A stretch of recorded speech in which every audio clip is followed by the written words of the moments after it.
भूमि बेची नहीं बल्कि दानदाता को वापस की। राष्ट्रीय अध्यक्ष माथुर वैश्य महासभा के वर्तमान अध्यक्ष ने आरोपों का किया खंडन।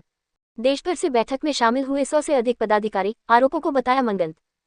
आगरा, अखिल भारतीय माथुर वैश्य महासभा की ओर से पिचकोया स्थित भवन पर बीते दिनों दान में मिले हुए भूखंड को बेचने लगे आरोपों का खंडन करने हेतु एक बैठक का आयोजन किया।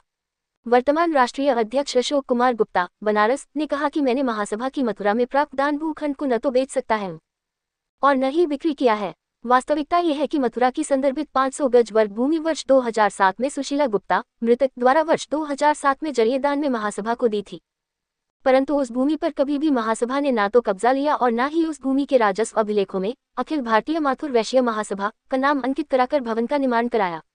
दानदाता के परिवार के सदस्य द्वारा वाद से 1125 सन 2022 पुलकित बनाम अखिल भारतीय माथुर वैश्य महासभा दाखिल कर भूमि के दान पत्र को निरस्त करने की याचना न्यायालय मथुरा में की गई। न्यायालय से वाद की सूचना प्राप्त होने पर महासभा द्वारा दान में मिली भूमि व वाद के संदर्भ में 5 सदस्यीय कमेटी बनाकर मामले की रिपोर्ट देने का उत्तरदायित्व सौंपा गया। इस कमेटी में मंडलाध्यक्ष अशोक कुमार गुप्ता राजा खेरावाले, कुंवर अशोक कुमार गुप्ता भट्टेवाले, निर्वाचन मंडल अध्यक्ष एड बंसत कुमार गुप्ता, ध्रुव कुमार और आचार्य वीरेंद्र कुमार गुप्ता शामिल थे।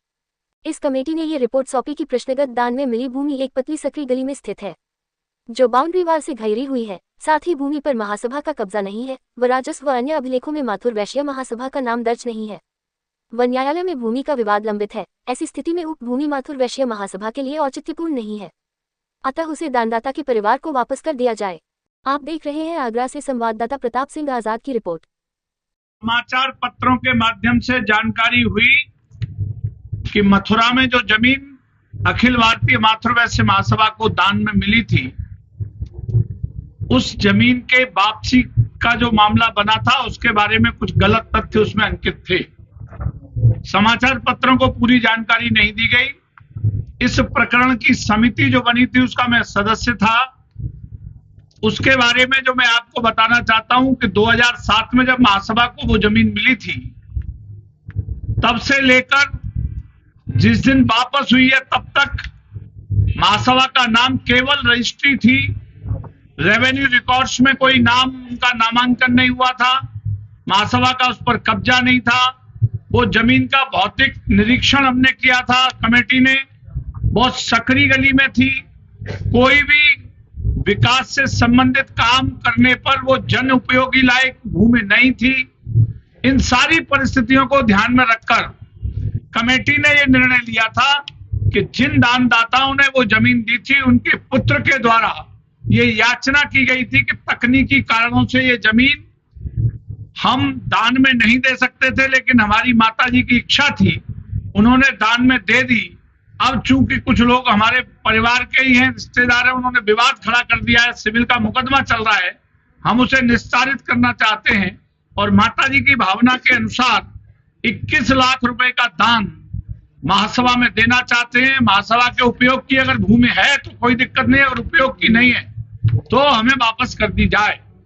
कमेटी ने उसका अध्ययन किया, निरीक्षण किया और तमाम कागजात का परीक्षण करने के बाद यह निर्णय हुआ कि सर्वसम्मति से जो कमेटी के सदस्य सभी थे, जिसमें तत्कालीन मंडलाध्यक्ष अशोक कुमार गुप्ता भी थे, निर्वाचन मंडल के वर्तमान अध्यक्ष हमारे अशोक गुप्ता भट्टेवाले थे, वीरेंद्र गुप्ता थे, ध्रुव कुमार आचार्य थे और मैं भी था।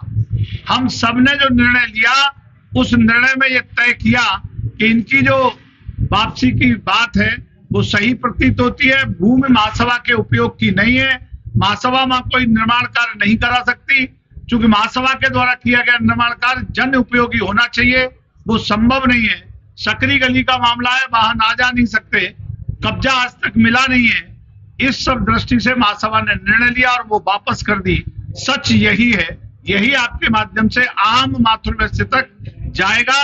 तो जो आरोप लगे हैं वो अपने आप में निराधार, असत्य और झूठे साबित हो जाएंगे। धन्यवाद। भूमि को जिनकी थी उन्हीं को वापस कर दी जाए और उसकी एवज में माथुर महासभा भवन को 21 लाख रुपए दान स्वरूप भेंट उन्होंने किया, सहर्ष किया, अपनी मर्जी से किया। कुछ समाचार पत्रों में जो एक प्रकाशन हुआ था नितांत भ्रामक है। माननीय अध्यक्ष जी अगर आज्ञा दें तो जिन लोगों ने जो प्रेस कॉन्फ्रेंस पहले की थी वो सब मानहानि के गंभीर अपराध में फंस जाएंगे। उनके हस्ताक्षर हैं। फिर वो कैसे कह रहे हैं कि अध्यक्ष जी ने मनमानी से किया? जिस पक्ष की जमीन थी उसमें भी हस्ताक्षर किए। जिन लोगों की भूमि थी उनके भी इसमें हस्ताक्षर है। कानूनी रूप से इस फैसले को माननीय अदालत मथुरा ने अपनी मोहर लगा दी, उसको स्वीकार कर लिया। प्रेस कॉन्फ्रेंस कर मातृवैश्य समाज को बदनाम करने की इन लोगों ने, जिन्होंने प्रेस कॉन्फ्रेंस की थी, नियत प्रतीत होती है। ऐसा लगता है कि वर्तमान अध्यक्ष जी से व्यक्तिगत द्वेष के कारण उन्होंने ऐसा किया। व्यक्तिगत द्वेष अध्यक्ष जी से तो हो नहीं सकता। उन्होंने ये दिखाने के लिए कोशिश की कि माननीय अध्यक्ष जी ने गबन किया है। तरस आता है उनकी बुद्धि से कि जब दान से जब संपत्ति वापस हुई और फलस्वरूप स्वेच्छा से उन्होंने 21 लाख रुपए महासभा भवन को दान दिए, जो अकाउंट बुक्स में आ गए, तो माननीय अध्यक्ष जी का तो कोई सवाल ही नहीं उठता व्यक्तिगत स्वार्थ के लिए। अभी माननीय अध्यक्ष जी ने और अपने संबोधन में भी कहा एयर कंडीशन मातृवैश्य भवन गेस्ट हाउस बन रहा है। दोनों भवनों का एकीकरण हो रहा है, जिसकी रूपरेखा तैयार हो गई। सर जी बार बार क्यों प्रेस कॉन्फ्रेंस में क्यों विवाद नहीं खत्म हो पा रहा है? मैं आपको बता रहा हूँ, आपने मेरी बात, वो भी करते हैं, आप भी कर रहे हैं। आपने मेरी बात आपको बता दें और आप अपना नहीं, आपको ये कागज मालूम नहीं था इसलिए आपने मुझसे सवाल पूछ रहे हैं। ये कागज हम आपको दे रहे हैं, इसमें श्री अशोक कुमार गुप्ता जी जो मंडलाध्यक्ष उनका हस्ताक्षर है। अब आप उनसे पूछिएगा कि दस्तखत है, फिर क्या प्रेस कॉन्फ्रेंस कर रहे हैं? व्यक्तिगत द्वेष ये है कि वो मातृवैश्य महासभा सोसाइटी को अपने हिसाब से चलाना चाह रहे हैं कि हम जो कहें वो हो। वो माननीय अध्यक्ष जी को स्वीकार नहीं है। किसी कारण व्यक्तिगत द्वेष से ऐसा कह रहा है। आप इसको कृपया प्रकाशित करिए। उनके हस्ताक्षर है, ये आरोप मनगढ़ंत है। मैं एक बात अंत में और कहना चाहूंगा, ऐसे मातृवैश्य महासभा हमारी समिति के अध्यक्ष ऐसे ही आते रहे आगे, तो मातृवैश्य जाति इसी प्रकार से तरक्की करती रहेगी। जरा इनका विजन देखिए, जिस हॉस्टल से 2 पैसे की आमदनी नहीं थी उसके गेस्ट हाउस एयर कंडीशन खोला जा रहा है। पदाधिकारी भी ऐसे निर्वाचित किए जा रहे हैं या मनोनीत किए जा रहे हैं जिनका समाज के प्रति पूर्ण समर्पण है। ऐसे लोगों से समाज आगे बढ़ता है।